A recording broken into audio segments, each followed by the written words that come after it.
छोटा भैया प्रसेनजित शिकार का मन हुआ, बोला भैया मैं शिकार खेलने जाऊंगा। ध्यान दो, जब शिकार खेलने का मन हुआ बोले मणि मुझे दे दो, कहीं ऐसा ना हो अकेला पाकर के द्वारिकानाथ आपसे मणि छुड़ा ले। प्रसेनजित वो मणि अपने गले में धारण किया, शिकार खेलने चल दिया। कहां से चला? द्वारिका से। द्वारिका कहां है? समुद्र में। पूरी सौराष्ट्र पार किया, पूरा गुजरात पार किया, पूरा महाराष्ट्र को पार किया, पूरा मध्य प्रदेश पार किया, पूरा राजस्थान पार किया, पूरा ये यूपी पार किया, तब जाकर के बिहार राज्य, पूरा बिहार राज्य पार करके कटिहार जिला में शिकार खेलने के लिए आया। कटिहार जिला, ये मैं नहीं कह रहा हूं, ये भागवत महापुराण उल्लेखित करता है। बात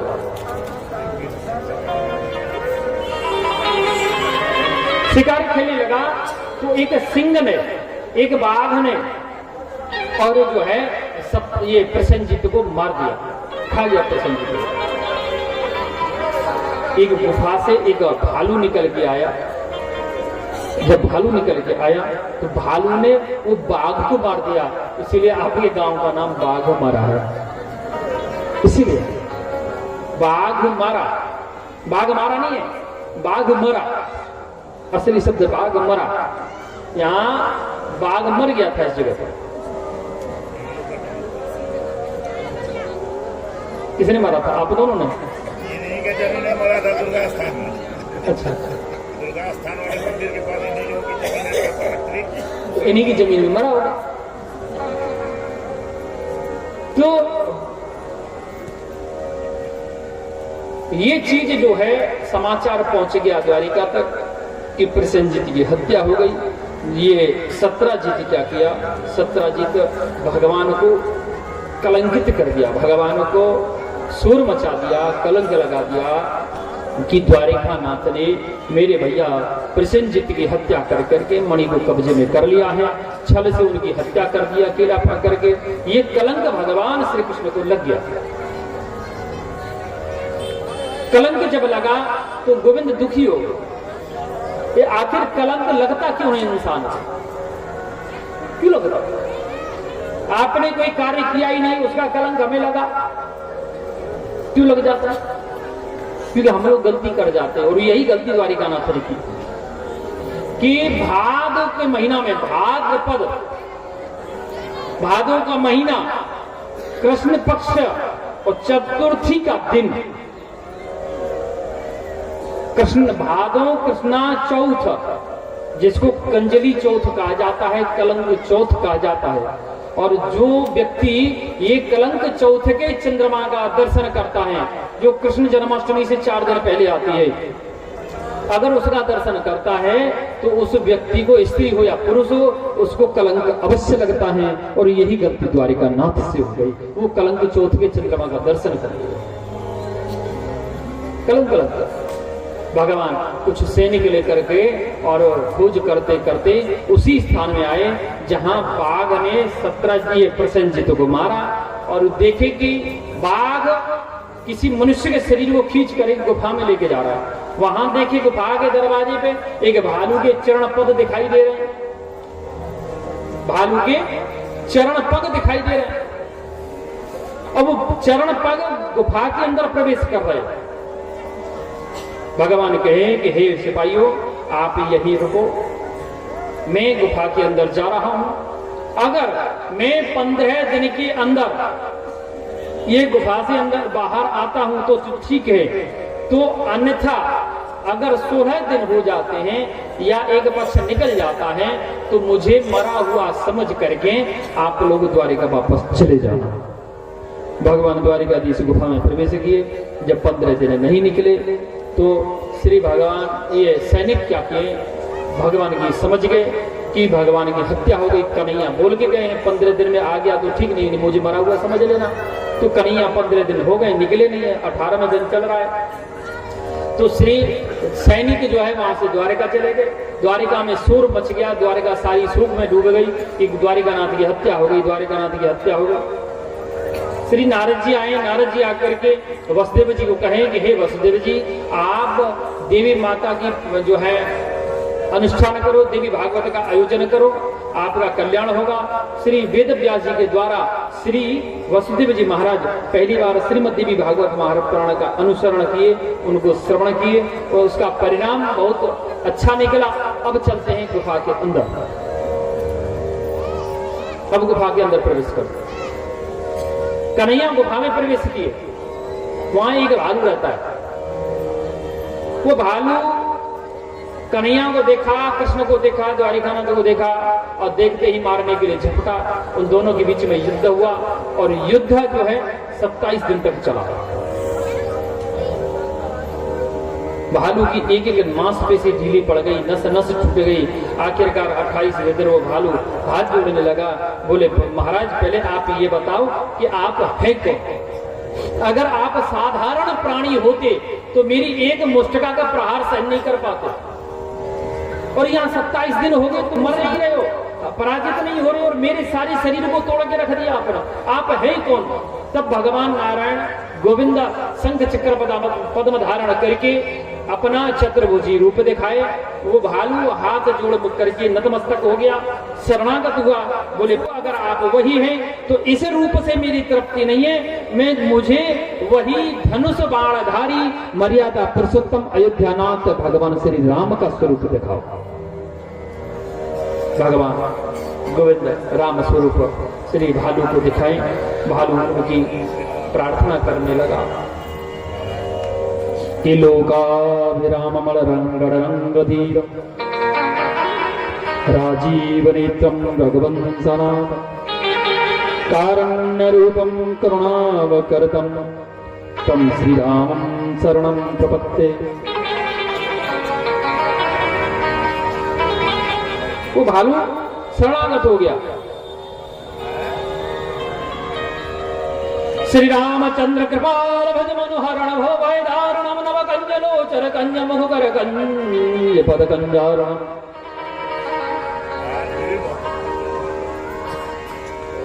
इस प्रकार की स्तुति किया। श्री परीक्षित जी बोले गुरुदेव कि भालू का इतिहास क्या है? भालू बना और ये कृष्ण स्वरूप से या नारायण स्वरूप से तृप्त क्यों नहीं हुआ? राम स्वरूप से ही तृप्त क्यों हुआ? सुखदेव जी बोले राजा ये भालू कोई साधारण भालू नहीं है। ये त्रेता युग के राम भगवान की बंदर सेना के प्रधान सेनापति महाबुजुर्ग श्री जामवंत जी महाराज हैं। बोले श्री जामवंत जी महाराज की जय। श्री जामवंत जी महाराज जामवंत जी का काम क्या था? राम सेना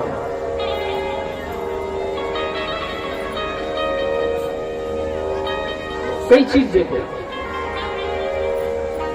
कई प्रश्न खड़े हो जाते हैं। आपने एक बार देखा होगा कि जब जामवंत जी महाराज अंगद नल नील जामवंत ये सब माता सीता की खोज करने के लिए जब जाते हैं तो वहां समुद्र किनारे जाकर के सब थक करके बैठ जाते हैं और संपाति उनको बताता है यहां से 100 योजन दूर समुद्र के दूसरे किनारे में और एक अशोक नाम की वाटिका है। वो वाटिका में श्रीलंकापति रावण माता सीता को बिठाया हुआ है। अब जाए कौन लंका? अब लंका में जावे कौन? अब सबसे पहले नंबर आता है, बोले भैया ऐसा करो अंगद ही एक नयो छई छोरो है, यही को भेजो, नवी बालक है और युवा अवस्था भी है। अंगद बोले महाराज चलो तो जाम लो मैं, लेकिन लौट के आऊं कि न आऊं या बात की कोई गारंटी है नहीं। क्या था ये अंगद का विचार? क्या अंगद समुद्र लांग करके जा सकता है कि समुद्र वापस करके नहीं आता? आ सकता था, लेकिन उसमें एक कारण था। तुलसीदास जी रामचरितमानस में लिखे थे इस बात को। अंगद ने कहा कि अंगद कहे जाऊ जाई में पारा, जिय संशय कछु फिरती बारा। एक संशय है मेरे मन में फिरती बार, लौटते समय का। मैं लौट पाऊंगा कि नहीं लौट पाऊंगा, इसका कोई गारंटी नहीं है, कोई निश्चित नहीं है। ऐसा था कि श्री अंगद जी महाराज और रावण का छोटा बेटा अक्षय कुमार एक ही गुरु की यहां विद्या अध्ययन करते थे। तो विद्या अध्ययन करने में अंगद जी का आदत तो था, बंदर तो थे, आदत थी चंचलता। तो जब मन होता था अक्षय कुमार में झापड़ मार देते, तो एक ही झापड़ से अक्षय कुमार बेहोश हो जाता। अक्षय कुमार दुखी हो गया, जाकर के गुरु जी को प्रार्थना किया। गुरु जी अंगद जी को श्राप दे दिए, रे अंगद, अगर तू ये अक्षय कुमार के ऊपर हाथ उठाएगा, इसको मारेगा, तो तू भस्म हो जाएगा। इसी कारण से अंगद मना कर दिए कि मैं लंका में नहीं जाऊंगा। अब इसकी पुष्टि कहां से होती है? इसकी पुष्टि कहां होती है कि जब वीर बजरंगबली हनुमान जी को श्री जामवंत जी महाराज याद कराए। यहां बुजुर्गों का काम बहुत आवश्यक पड़ जाता है, और हम ऐसे बढ़िया आदमी हैं कि बूढ़े बड़े हो जाए,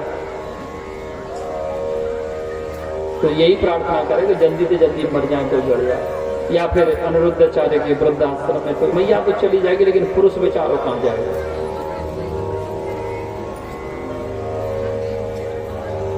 बूढ़ा होना जरूरी है, बुढ़ा होना जरूरी है।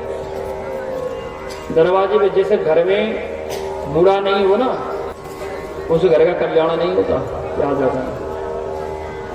इसलिए हमेशा अपने बड़ बुजुर्ग को, चाहे बूढ़ी सास हो, बूढ़ा ससुर हो, बूढ़ी ददिया सास हो, बूढ़ा दादा ससुर हो, उसको सम्मान देते रहना, उससे जीवन का अनुभव लेते रहना। उन्हें बहुत पछताना पड़ेगा जीवन में, बहुत कष्ट उठाना पड़ेगा जीवन में। पता है क्या होता है बूढ़ा से?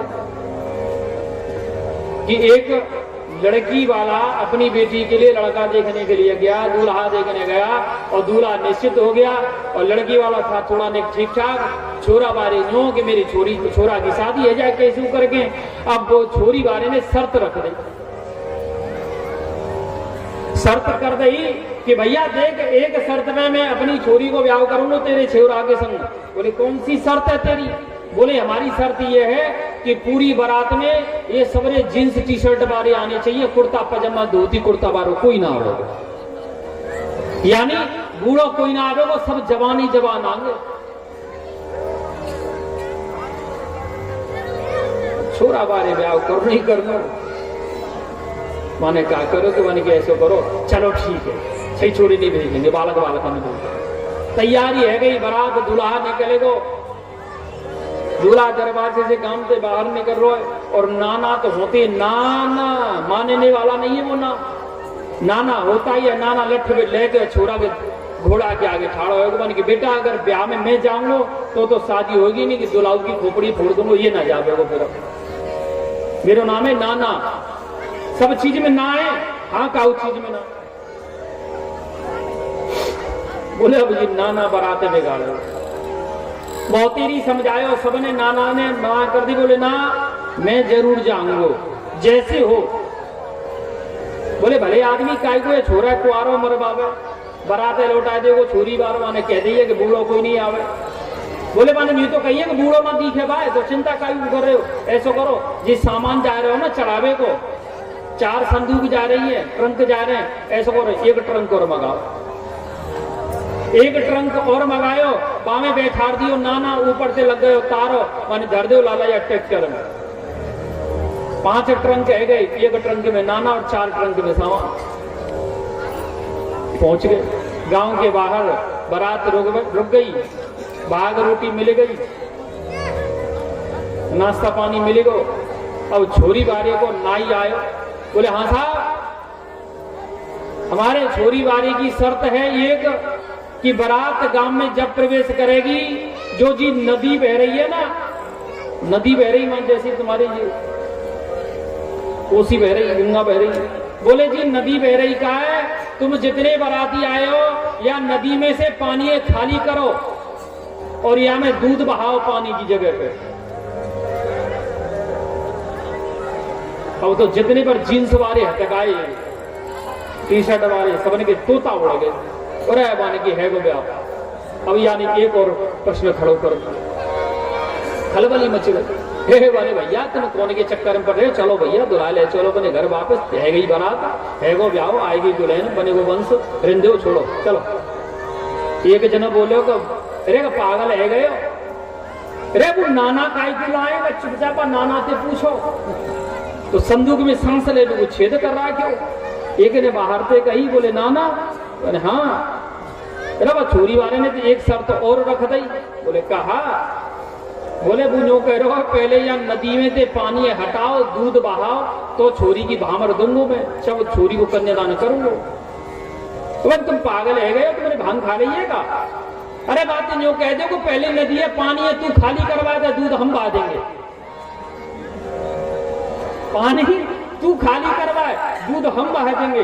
अब गए हो हमें पत्र का नौआ को गए हो इतनी नाई, हाँ साहब हमारे बराती ने कहिए कि नदी तुम खाली करवा दो, पानी खत्म कराओ, हम दूध की व्यवस्था है कि हम दूध बहाएंगे अब नदी में। अब छोरी बार हो समझो कि या में हो न हो बूढ़ो जरूर आयो, बूढ़ो जरूर आयो। इन जींस वाले में इतनी बुद्धि ना है, समझ रहे हो? इसलिए बूढ़ो जरूरी हो दरवाजे। हनुमान जी हताश हो गए, सारी बानर हताश हो गए, बोले कौन जाएगा?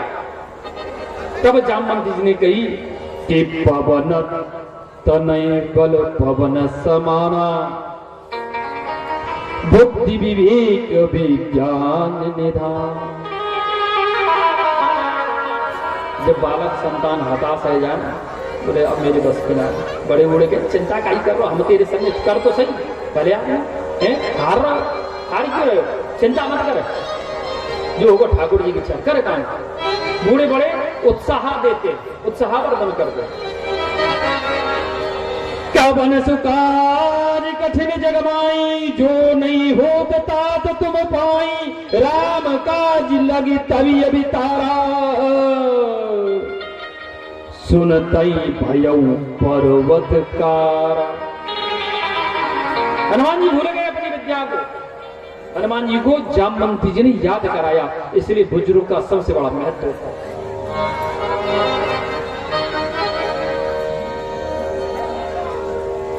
बुजुर्ग का सबसे बड़ा महत्व होता है। श्री जामवंत जी महाराज भूल गए। अंगद जी महाराज नहीं जा पाए, हनुमान जी प्रसन्न हुए, हनुमान जी छलांग लगाए, हनुमान जी सारा कार्य साध करके लंका का दहन करके माता सीता की चूड़ामणि लेकर के वापस भगवान के पास आए। यहां पर कई प्रश्न खड़े हो जाते हैं।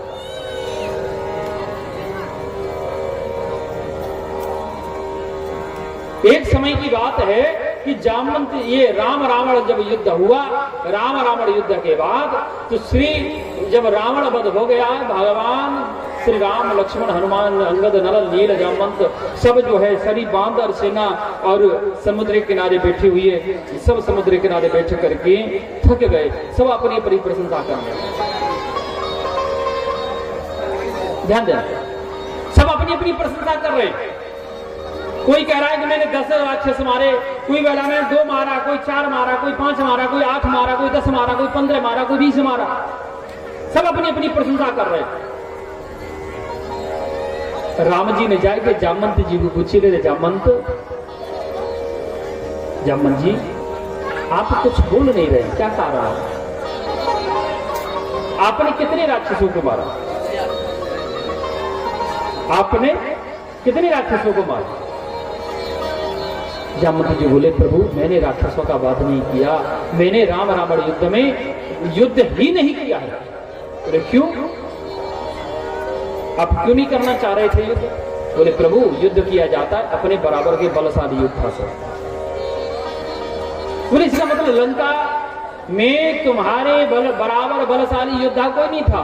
ध्यान देना, जामवंत जी कहते एकमात्र लंकापति रावण को छोड़ करके कुंभकर्ण भी मेरी मुष्टिका का प्रहार सहन नहीं कर पाते। कुंभकर्ण भी मुझसे कमजोर योद्धा। जब भगवान राम रामेश्वरम की स्थापना करने के लिए परेशान हो जाते हैं कि आचार्य किसी को बनाया जाए, तब श्री जामवंत जी ही उनको आश्वासन देते हैं कि त्रिलोकी का सबसे विद्वान ब्राह्मण है लंकापति रावण, आप उसी को निमंत्रण करो। तो निमंत्रण करने के लिए कोई और नहीं गया, स्वयं जामवंत जी को भेजा गया था। जब जामवंत जी लंका में प्रवेश किए तो उनको रास्ता खोजने की जरूरत नहीं पड़ी, उतना विकराल थे उनका शरीर कि अपने आप राक्षस हटते चले गए, उनको रास्ता मिलते चला गया। स्वयं जब लंकापति रावण को पता चला कि जामवंत जी महाराज मेरे दरवाजे पे आए, तो लंकापति स्वयं निकल करके मुख्य दरवाजे पर आया और श्री जामवंत जी को प्रणाम किया। बोले काका श्री लंकापति रावण का प्रणाम स्वीकार कर। जामवंत जी बोले लंकेश, मैं आपके यहां प्रणाम स्वीकार करने नहीं आया, मैं आपके यहां एक निमंत्रण लेके आया।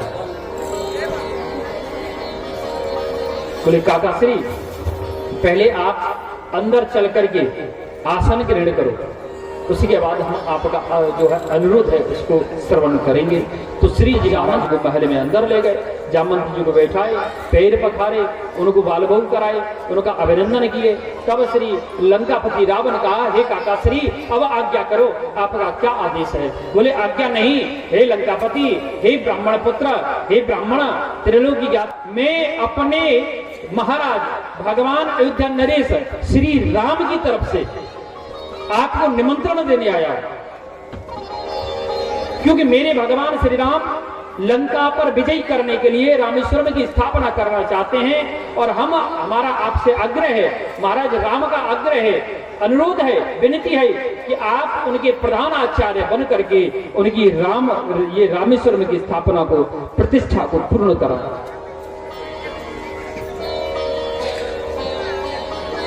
अब यहां लंकापति रावण काका क्यों कह रहे हैं जामवंत जी को, चाचा क्यों कह रहे हैं?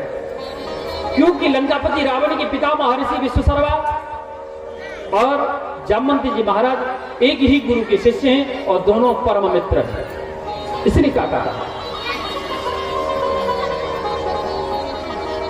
तब लंकापति रावण ने कहा कि हमारे यजमान श्री राम को कहना कि उनके पुरोहित अवश्य उनका पूजन कराएंगे। तब श्री लंकापति रावण जाकर के भगवान श्री राम की रामेश्वर की स्थापना कराए और स्थापना कराने के बाद जब प्रणाम किए तो प्रणाम के समय लंकापति रावण आशीर्वाद दिया कि लंका विजयी भव।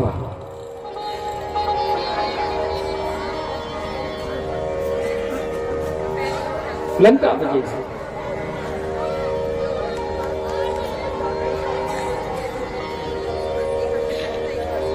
आचार्य सरस्वती कहते राजा कई प्रश्न हैं, रामचरितमानस के युद्धाओं का बल का अनुमान नहीं लगाया जा सकता। अब यहां जामवंत जी का बल, जामवंत जी कहते हैं कि मेरे बराबर बलशाली एकमात्र लंकापति रावण है।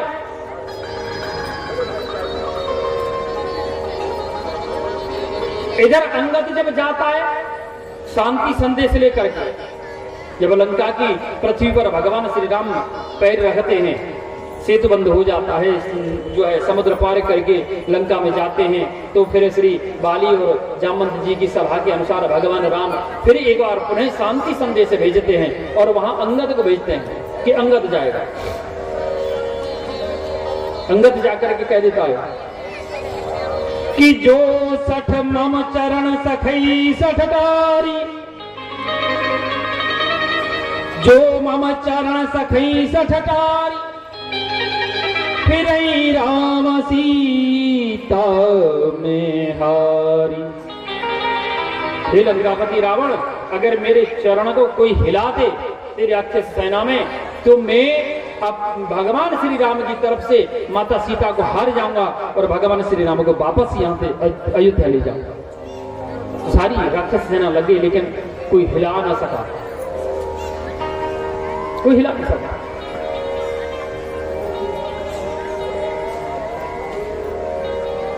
जब कोई हिला ना पाया, स्वयं लंकापति रावण उठ करके आता है और श्री अंगद का जैसी चरण पकड़ने की चेष्टा करता है, तो भगवान श्री महाराज अंगद राजकुमार अंगद अपना चरण हटाते हैं। लंकापति गिर जाता है, गिरने से उसका मुकुट गिरता है, उठा करके मुकुट को श्री लंका ये अंगद जी महाराज भगवान श्री राम के चरण में फेंक देते हैं।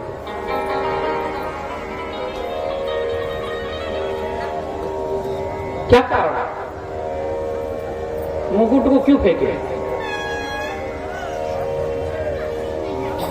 क्योंकि बाली के वध का और रावण के वध का मूल सूत्र ही मुकुट है, मूल कारण ही मुकुट है।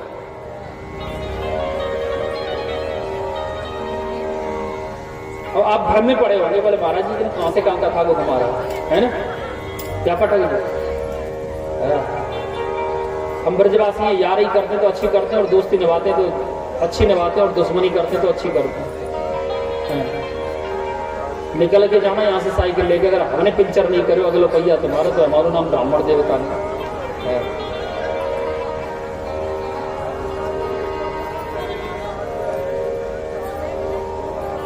एक बार जब लंका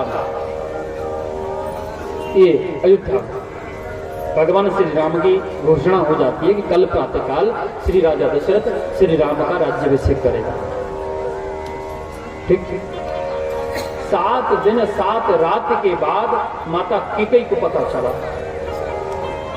कि कल राम का राज्याभिषेक है। 7 दूनी 14, इसलिए 14 वर्ष का वनवास माता कैकेयी मांगी। और दूसरा कारण यह भी था कि माता कैकेयी ने जब पता चला कि राम का राज्याभिषेक होने वाला है, तो राम को बुलाई, बोले राम मेरे पास आ। राज्याभिषेक हो रहा है? क्या आपने अपने पिता को यह पूछा है कि पिताजी राज्याभिषेक के बाद मुकुट कहां से लाएंगे मुझे पहनाने के लिए? क्या उनके पास मुकुट है? बोले मैया मुकुट कहां है? बोले मुकुट तो गिरवी रखा है किष्किंधा नरेश राजा बाली के घर में। ये वही चक्रवर्ती सम्राट राजा दशरथ है जो देवासुर संग्राम में कई बार देवताओं की सहायता किया। एक दिन ऐसा अनायास सामना हो जाता है बाली के साथ, और बाली युद्ध के लिए ललकारा। उस समय सारथी थी माता कैकेयी, रथ चला रही थी, और बाली को वरदान था कि जो युद्ध करेगा उसका आधा बल बाली में चला जाएगा। इसके कारण राजा दशरथ हार गए बाली से, और हारने पर बाली बोला या तो अपनी पत्नी को यहां छोड़ के जाओ या अपना मुकुट गिरवी रख के जाओ, तुम्हारी हिम्मत हो तो अयोध्या को छुड़ा लेना, अब अयोध्या मेरी है। कैकेयी को छुड़ाना तो उचित नहीं समझे राजा दशरथ, अपना मुकुट उतार करके राजा बाली को दे दिए। किष्किंधा नरेश बाली मुकुट रखा। जब किष्किंधा नरेश ने रावण को बंदी बनाया, रावण भागते भागते वो मुकुट भी चोरी करके ले गया, मुकुट चोरी करके ले गया। तो भगवान श्री राम कहे कि बोले मैया अब मैं राज्य गद्दी पे कब बैठूंगा जब मैं अयोध्या को स्वतंत्र कर दूंगा। तब श्री भगवान राम वनवास करने के लिए आए। और सब लीला माता कैकेयी की और भगवान राम की। माता कैकेयी को राम जी प्रार्थना किए थे, बोले मैया मैं तुझसे कुछ मांगना चाहता हूं। बोले राम तू मांग तो सही, क्या मांगेगा? बोले नहीं तू पहले मुझे वचन दो। बोले राम मैं तेरी सौगंध खाती हूँ, जो तू मांगेगा वो मैं तुझे दूंगी। तो ठीक है, मेरे लिए तू 14 वर्ष का वनवास मांग ले और भरत को राज्य गद्दी मांगा। माता कैकेयी कलप उठी, रोने लगी, बोले पुत्र मैं ऐसा नहीं कर सकती। बोले भैया तू मेरी कसम है, तो मेरी सौगंध है, तेने मेरे जो है सिर पे हाथ रख के क्रिया उठाइए, कसम खाइए, तुझे ऐसा करना ही होगा, इसके लिए तेरा सुहाग भी जुड़ेगा, तुझे कलंक भी लगेगा।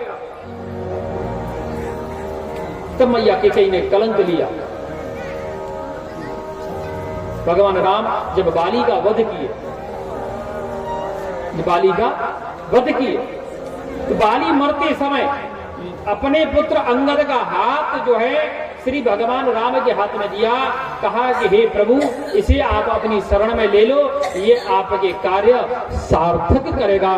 वही अंगद जाकर के लंकापति का मुकुट भगवान श्री राम के चरण में गिरा। उसी मुकुट के कारण लंकापति रावण का वध हुआ।